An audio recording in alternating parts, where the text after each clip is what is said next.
ሰላም እንዴት ናችሁ? ዛሬ ይዤላችሁ የመጣሁት በቤታችን ውስጥ ቀለል አድርገን የስልካችንን ከቨር እንዴት አድርገን ማሳመር እንደምንችል ነው። እና እንደምታዩት ያው የሚያስፈልገው ነገር ከቨሩ ያስፈልጋል፣ መቀስ ወይም ደግሞ ምላጭ ያስፈልገናል፣ እላው ላይ የምንጠመጥምበት ነገር ያስፈልጋል። እና እንደምታዩት እንግዲህ ጀምሬያለሁ መስራቱን። በጣም ቀላል ነው። ያው ቤቴ ውስጥ በቀላል ነገር ነው የጀመርኩት። እንግዲህ አነስ ያለች ክር ትበቃናለች እና ይሄ ደግሞ የምንጠመጥምበትም ያስፈልጋል፣ ማጣበቂያ ያስፈልጋል።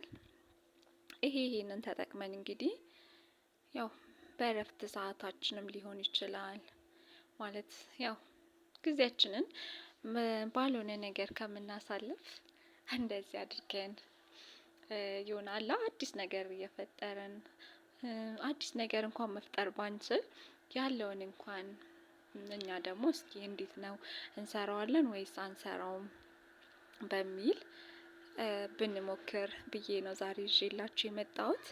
እና በነገራችን ላይ የመጀመሪያ ሙከራዬ ነው እና ያው ጥሩ ሰርቼዋለሁ ብዬ ተስፋ አለኝ። እንግዲህ እንደ መጀመሪያዬም ቢሆን ማለት ነው። እና እስቲ የመጨረሻውን ደግሞ ያው አብረን እናያለን። እንግዲህ ተመልከቱ። ከአሁን በኋላ ያው እንደዚህ አይነት ከዚህ ጋር የተመሳሰሉ ቪዲዮዎችን ይዤላችሁ እመጣለሁ። ሰብስክራይብ ማድረግ እንዳትረሱ። ሰብስክራይብ፣ ላይክ፣ ሼር እያደረጋችሁ እንግዲህ ቤተሰብ ሁኑ። እና እስቲ ዛሬ ቤቴ ውስጥ ቁጭ ብዬ እንዴት አድርጌ የስኪን ከቨር እንዴት አድርጌ እንደሰራሁት ነው የማሳያችሁ። የትም እንዳትሄዱ። መጨረሻው በጣም የሚያምር የስልክ ከቨር ነው የሰራሁት።